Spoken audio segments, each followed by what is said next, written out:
Hey guys, sorry, there has been some technical issues, which is why we're running a little bit late behind the schedule. Also, I sort of forgot to charge my laptop, so it might have to be a quick one today. However, the topic is going to be quite an interesting one, and I never actually thought I'll be talking about politics when it comes to crypto, and I actually have that sort of a knowledge. But this just shows what it offers to us and being involved into crypto itself, how it actually spreads your knowledge, which is very important, obviously. So I'm gonna let people come in. I know it's a bit of a unusual time for me to go live, but it's weekend and I've got nothing planned. Weather is horrendous. Anyway, so we've got market cap at 211 billion with the Bitcoin dominance at 52%. The market in general seemed to be recovering. Now people are taking profits, and I've asked this question on my Twitter, Altcoin Sarah, if you're not following me yet, whether we actually have reached the bottom of it. And I personally think that we will go a little bit lower, not necessarily Bitcoin itself, but just the altcoins. They took a really bad turn for the worst within the last week. And hopefully the market will recover. I don't want it to go any lower because I'm invested myself and I bought loads of tokens at a higher price than they are right now. So it's not like we are all in green and everyone new is only in red, because that's not the case. We all made mistakes and we just got to learn from them. So guys, hit the like button for me so we can get on with smashing this video out there, and let me get on with the topic. So UK and the European Union, for people who don't know, actually, especially Americans, I know lots of you guys are actually from England who are watching our videos. So basically, UK and EU failed to reach an agreement on an Laundering uncoupling, which is a major geopolitical and strategic event with global implications. The uncertainty about the outcome of the Brexit referendum has already started to weaken growth in the UK, which is expected to get worse based on highly classified, like cabinet briefings, with economics fallout in the rest of the organization for the economic cooperation development countries. The IMF said the EU could lose as much as 1.5% of gross domestic product from a no-deal Brexit, while the UK could suffer an even bigger hit of 4% loss of national income. And obviously, for lots of people, this topic will be a very unfamiliar thing. So I'm going to be going through stuff that are quite basic. And if I'm going too fast or something's unclear, please definitely do let me know.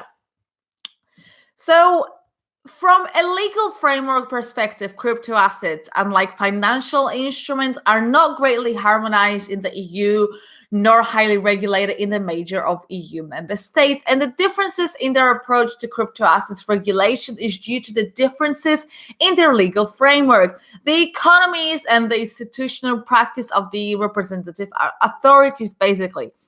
With 22 out of 28 EU member states, which includes the EU, have signed on to the EU's blockchain partnership to share experiences and exchange expertise in technical and regulatory fields and prepare for the launch of EU-wide blockchain applications across many private sectors as well as the public ones. And countries like Croatia, Cyprus, Hungary, Italy have opted out from it.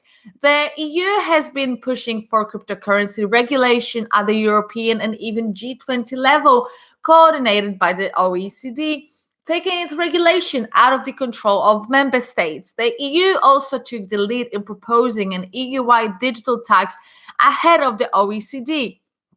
All the while, EU member state cryptocurrency classifications for income tax and for VAT purposes, as well as their taxations, vary widely from member state to member state, with cross-border tax applications as detailed in current tax treaties remaining quite uncertain.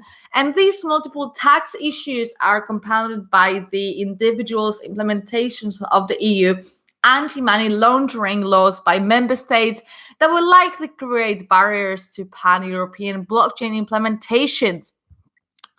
So it's been pointed out, I'm going to quote here now, a CEO of Spanish bank Bilbao, BBVA, I don't want to say the whole name wrong, who after issuing the first blockchain-based loan cautioned that blockchain technology is not mature and faces major challenges, including the volatility and underlying cryptocurrencies and possible compatibility issues with tax authorities and financial regulations. So, as I said, we're going to be talking about stuff like anti-money laundering, which I'd like to start with because the EU has amended its fifth anti-money laundering, which is AML, directive for crypto asset beneficial ownership disclosure rules on April 19th. But this amendment will be transported into member state national laws in an individualized fashion within the next 18 months, basically by January of 2020. And Vera Jourova, which is a member of the European Commission responsible for justice, consumers, and gender equity at a special committee on financial crimes meeting, said that there is a lack of implementation of AML by 20 member states, as well as very poor cooperation among member states in enforcing AML. Banks are free to move capital across EU states and beyond, but checks on money laundering and other financial crimes remain largely a national competence, which is a mismatch that EU authorities say hampers transnational cross-border controls and creates financial stability risk.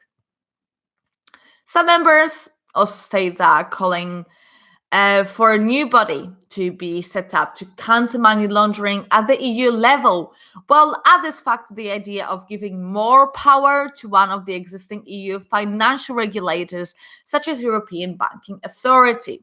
And where does UK come in here? So they basically launched a new AML watchdog in the beginning of this year and has indicated that despite the Brexit, it intends to adopt EU's fifth AML derivative directive that is designed to combat terrorism and money laundering in a move that could unmask the benefits of thousands of secretive trusts for the first time. The directive will apply only to the UK rather than its satellites, and UK affiliated offshore financial centers will be left to decide whether or not to opt some or no all of the measures. We've also got the anti-competition, where the European Parliament Committee and Economic and Monetary Affairs, let me check if I said it wrong or right, Econ, yes, sees crypto assets as an indispensable element of European fintech, but warns against anti-competitive behavior by traditional banks, which is monitored by the EU Antitrust Commission. And the EU Antitrust Commission also monitors aggressive tax planning, including by crypto businesses, and that skews competition within the EU. Another quote by Ricardo Cardoso, the spokesman handling Commissioner portfolio, said that the EC has no ongoing investigations concerning cryptocurrency-related issues, and we would never speculate on such matters. Instead, Tax 3 was established, which has been a threat from the EU to UK's network of offshore tax havens. So, that's the end of the quote, I should probably say. There is also a concern over digital tax and the VAT. And with the digital tax, it's basically with the long-term solution of taxing digital firms being postponed until 2020 by the OECD, as previously mentioned. The EU Commission took the lead by proposing an EU-wide digital tax ahead of the OECD, a brand new taxable nexus, a digital presence or virtual permanent establishment concepts, which are not addressed in current tax treaties.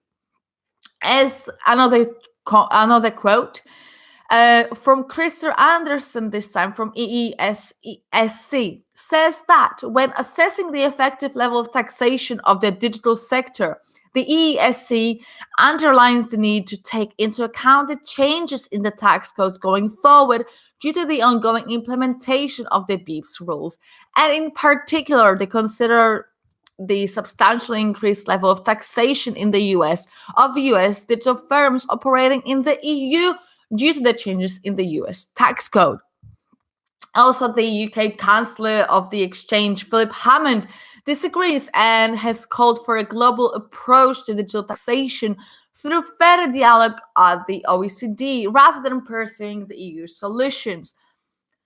So when it comes to the VAT, there is a little bit different case. And for the most part, member states characterize crypto assets as something other than legal tender. But despite this fact, member states, except for Czech Republic, Estonia, and Poland, as well as the UK, follow a 2015 decision by the Court of Justice of the European Union that exempts cryptocurrency transactions from VAT because Bitcoin had no other purpose than to be a payment. God, because Bitcoin had no other purpose than to be a method of payment. That's another quote, obviously. And from the UK Parliament on July 16th, they voted to amend the Brexit custom paper to ensure the UK does not remain within the EU VAT regime post-Brexit, which means that the UK will not attempt to collect EU VAT on behalf of other EU states. But it'll enjoy many cross-border trade VAT implications, and nor remain subject to European Court of Justice ruling on indirect taxing. So this is a very interesting approach that it has. But we have to remember that I don't want to go into much into the Brexit, because this is a very complicated situation, and I've got obviously no influence within it when it comes to it. And let's see what you guys have been actually saying, whether you've been actually listening to what I've been saying or you just went off, because it's quite a hard topic. And as I'm not a politician, I can't really make great statements about it. That was more of a quotation rather than my own opinion. However, I can see the implications of it and see the results that it can have in the forthcoming future. So, Top Class, what's up? Why don't you talk about Elastus? I don't know much about Elastus. I know they've been having some great moves and developments recently. However, personally, I'm not invested into it, and I would feel bad to talk about project I'm not invested in. Also, my glasses are broken. Sorry, they look a bit weird. And no one will pay digital tax, and I completely do agree with it. Obviously, you don't have to pay tax until you actually take profit from it, and neither do you lose. So remember about it, guys, that even though your portfolio might be down, your investment actually isn't until you take the profits or losses. So whoever's off to work, good luck.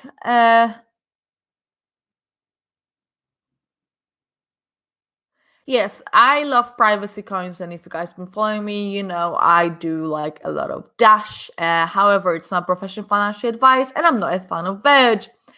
So I can see, guys, that you're not very interested in the UK topic itself. Shame, because I had a really good conclusion about the topic. I guess I'll leave it for the comment.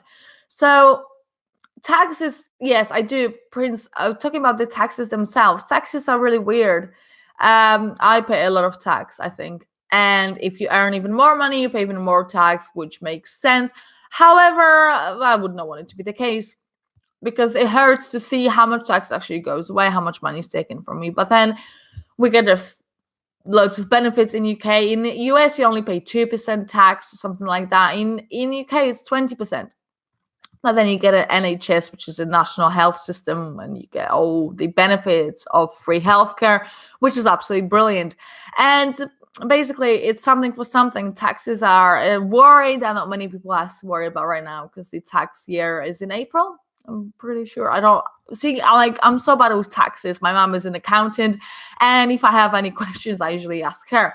So guys, if you've been watching this video, hit a like button. That would mean the world to me. And remember to subscribe to Altcoin Bus Ladies.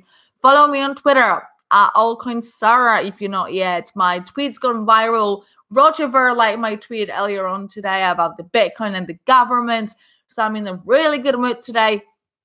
So basically, remember to subscribe to us. Hit the like button, guys. It honestly means the world to us. And I hope you'll have a good day. And you'll enjoy your weekend just like I will. So have a good one, guys, and I'll catch you later. Bye.